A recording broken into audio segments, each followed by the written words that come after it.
Ibibito raw ni Pangulong Bongbong Marcos ang Senate Bill 1979 o Prevention of Adolescent Pregnancy Act of 2023 sakaling hindi amyendahan ang isang probisyon na kanyang ikinabahala. Pag-iit naman ni Senadora Risa Hontiveros, wala sa panukala ang probisyong tinutukoy ng Presidente. Saksi, si Ivan Mayrina.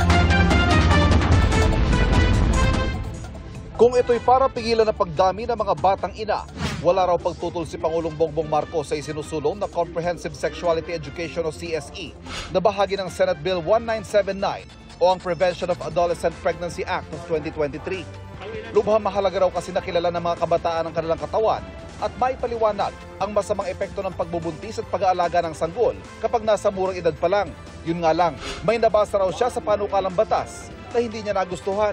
I was shocked and I was appalled by some of the elements of that, because this is all this woke that they are trying to bring into our system.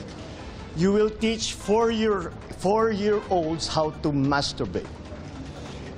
That every child has the right to try different sexualities. This is ridiculous. It is abhorrent. It is a travesty of what sexual and sex education should be to the children. If this bill is passed in that form, I guarantee all parents, teachers, and children, I will immediately veto it. Patuloy naming nililinaw sa Malacanang kung saan nabasa ng Pangulo ang mga probisyon kanyang tinukoy dahil base sa kopya ng Senate Bill 1979, walang ganyang mga probisyon. Ayon sa may akda nito na si Senador Risa Hontiveros. Mr. President, with all due respect, maliwanag na wala po sa bill kahit ang salita na masturbation. Wala din po yung try different sexualities. CSE contains the very same things you support. Teaching kids anatomy, the consequences of early pregnancy. Yan po ang atin ding isinusulong. Ang mga pagtutol ng Pangulo katulad sa mga nauna ng pinalutang ng mga tutol din sa panukala, tulad ni dating Supreme Court Chief Justice Lourdes Sereno at ang grupong Project Dalisay.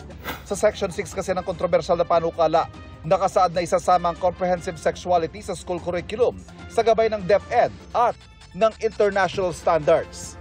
Pagtukoy ni Sereno, dalawa lang ang international standards sa sexuality education, ang WHO at UNESCO.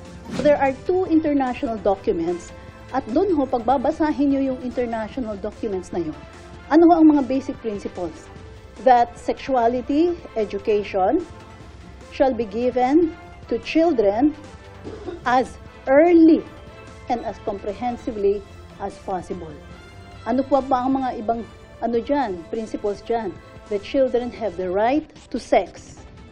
And doon po, makikita nyo po doon sa UNESCO, natuturuan pa nga po ng negotiation ang mga bata and the decision when, how, and with whom to have sex. Nauna ng pinabulaanan ni Hontiveros ang mga sinabi ito ni Sereno. Ang basihan daw ng CSE sa isinusulong na panukala ang Responsible Parenthood and Reproductive Health Law at wala rin daw sinasabi na kailangang sundin ang patakaran ng ibang bansa. Ang Pangulo nangakong agad ibibito ang batas kapag naipasa sa kasalukuyan nitong bersyon. Tugon ni Hontiveros. I am willing to accept amendments to refine the bill so we can steer it to passage. Para sa GMA Integrated News, ako si Ivan Mayrina, ang inyong saksi. Mga kapuso, maging una sa saksi. Mag-subscribe sa GMA Integrated News sa YouTube para sa iba't ibang balita.